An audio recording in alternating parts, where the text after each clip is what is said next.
हरियाणा सरकार ने सुशासन दिवस के मौके पर प्रदेश के कई विभागों को उत्कृष्ट कार्य करने के लिए सम्मानित किया। सीएम ने सिंचाई विभाग के अतिरिक्त मुख्य सचिव और उनकी टीम को सम्मानित किया। हमारे संवाददाता ने सिंचाई विभाग के मुख्य अभियंता डॉक्टर सतबीर कादियान से बातचीत की है। हरियाणा सरकार ने सुशासन दिवस के मौके पर विभिन्न विभागों को उत्कृष्ट कार्य करने के लिए सम्मानित किया है।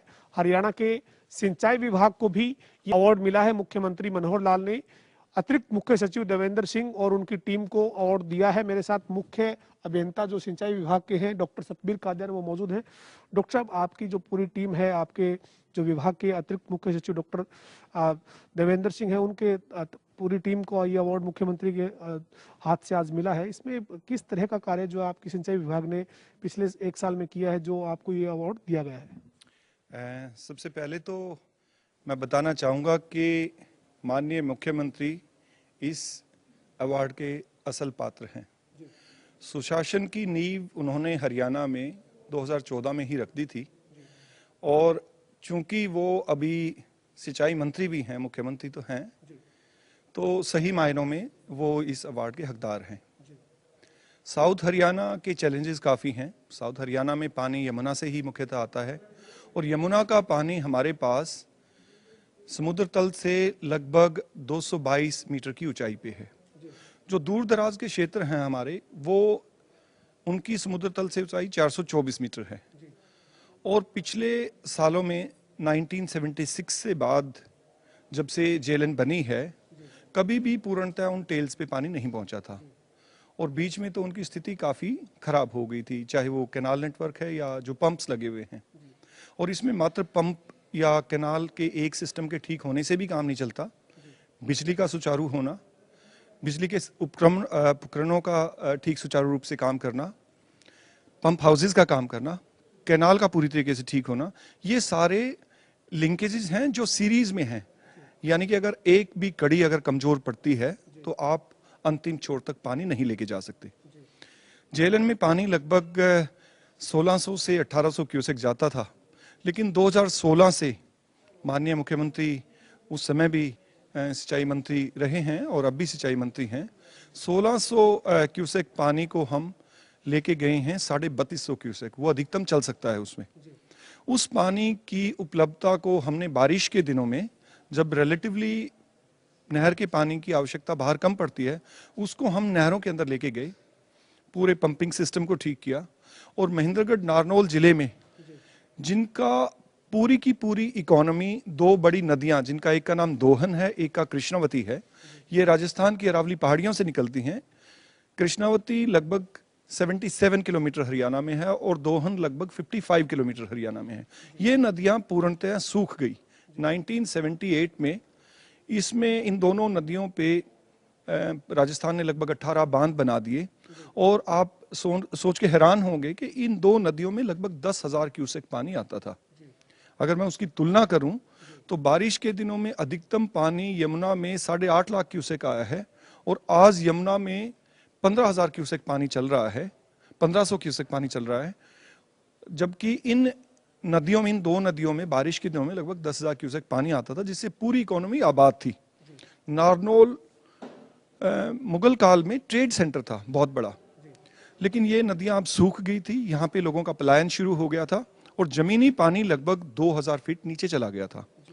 तो जब माननीय मुख्यमंत्री ने ये चैलेंज टेकअप किया कि यहाँ पे पानी लेके जाना है आखिरी छोर तक, तो ये पाया गया कि इन नदियों के बेड सूखे पड़े हैं, जिनमें अगर किसी तरह पानी की उपलब्धता बढ़ा दी जाए तो वो लोकल रिचार्जिंग का भी काम करेगी और उससे जो डायरेक्टली लोग बेनिफिट होंगे उन पे भी काम होगा। तो हमने दोनों नदियों में, कृष्णावती नदी जिसकी लंबाई हरियाणा में लगभग 77 किलोमीटर है, हम अलग अलग टुकड़ों में इसमें लगभग 45 किलोमीटर तक पानी लेके गए हैं। ऐसे ही दोहन नदी जिसकी लंबाई हरियाणा में लगभग 55 किलोमीटर है, उसमें लगभग 28 किलोमीटर तक हम पानी ले जाने में सक्सेसफुल हुए हैं। ये पानी बारिश के दिनों में हमारी कैनाल्स में जाता है और कैनाल से फिर एस्केप बना के इन नहरों में डाल दिया गया है। इससे डायरेक्टली लगभग 1.5 लाख लोगों को फायदा हुआ है और लगभग 65 विलेजेस हैं जिनके किसानों को फायदा हुआ है। लगातार 2017 से हम 2.5 गुना पानी साउथ हरियाणा में ले जा पा रहे हैं और अभी एक बड़ी परियोजना जो जिसको वेस्टर्न जमुना कैनाल कहते हैं, इसका निर्माण लगभग 1160 में पृथ्वीराज चौहान जी के टाइम पे हुआ था। उसके बाद फिरोज शाह तुगलक ने इसमें सुधार करवाया और ब्रिटिशर्स ने आके इसको और ज़्यादा मजबूत किया, लेकिन कभी भी इसकी कैपेसिटी को बढ़ा के लेने का कोई काम नहीं हुआ। ये काम भी मनोहर लाल जी ने सोचा और किया।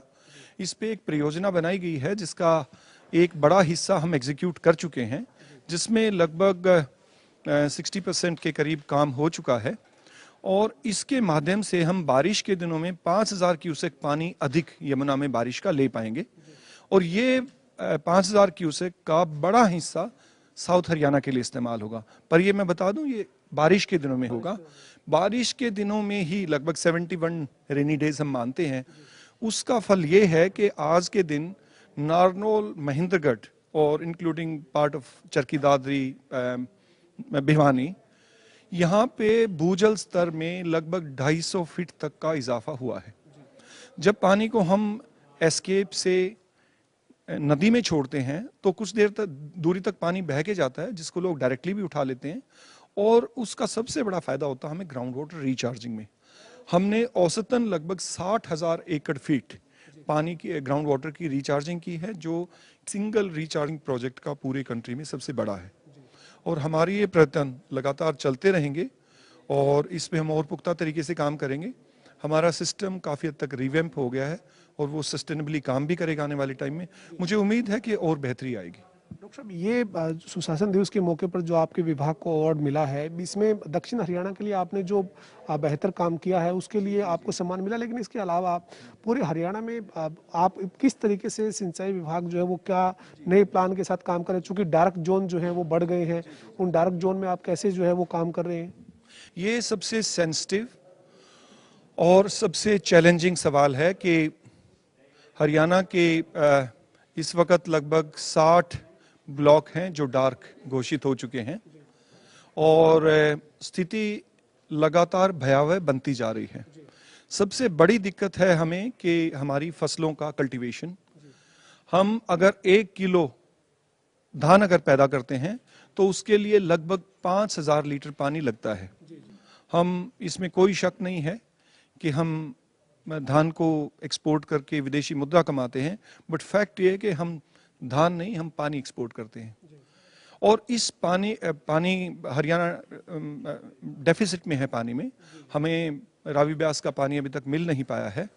उस पे माननीय उच्चतम न्यायालय के न्यायाधीश आ चुके हैं और अलग अलग स्टेजेस पे चीज़ें हैं, बट फैक्ट ये है, रियलिटी ये है कि आज की स्थिति में हम 50% शॉर्टेज है पानी की जितनी होनी चाहिए। हमारे ग्राउंड वाटर का डिप्लीशन रेट हाईएस्ट है। इस चीज को जैसे ही छूते हैं तो लोग इसका मायना दूसरा निकालते हैं कि सरकार जैसे अंकुश लगा रही है। तो सरकार ने पानी के उपलब्ध साधनों को पूरी एफिशिएंटली यूज करने की योजनाएं बनाई हैं, जिनमें सूक्ष्म सिंचाई योजना सबसे बड़ी योजना है। एक नई संस्था का गठन किया गया है जिसको मिकाडा कहते हैं, micro irrigation and command area development authority. वो आ गई है अस्तित्व में, उस पे काम चल रहा है और सूक्ष्म सिंचाई के हमें माननीय मुख्यमंत्री जी ने टारगेट दिए हैं। पहला बिंदु ये है। दूसरा है मेरा पानी मेरी विरासत में क्रॉप डाइवर्सिफिकेशन का। इसमें भी बहुत ही अच्छे परिणाम रहे हैं इसके, क्योंकि additional chief secretary Devendra Singh ji ही हैं और बहुत ही सुंदर इसमें काम हुआ है कि क्रॉप डाइवर्सिफिकेशन से हम पानी को बचाने में सक्सेसफुल हुए हैं। तीसरा एक बहुत इंपॉर्टेंट इशू है, वो मैं बता दूं कि जो सीयूज का पानी था, सीयूज से जो पानी निकलता था पार्शियली ट्रीटेड, अनट्रीटेड या जिस भी हालात में, वो अक्सर हमारे नदी नालों में बह के उनको भी प्रदूषित करता था और उससे प्रदूषण की संकट होता था। उसके बेस्ड लगभग 1000 क्यूसेक पानी हरियाणा के अंदर, जो कि कुल हरियाणा की पानी की ज़रूरतों का 10% है, वो पानी को भी परिष्कृत करके हमने माइक्रो इरिगेशन में लगाने की परियोजना शुरू कर दी है और 3 योजनाएं बहुत जल्दी धरातल पे होंगी। एक नारनौल के अंदर, दूसरी करनाल के अंदर और तीसरी पानीपत के अंदर। ये अलग अलग चरणों में है। तो यह है पानी की उपलब्धता और उपलब्ध साधनों का बिल्कुल ऑप्टिमम यूज़ करना।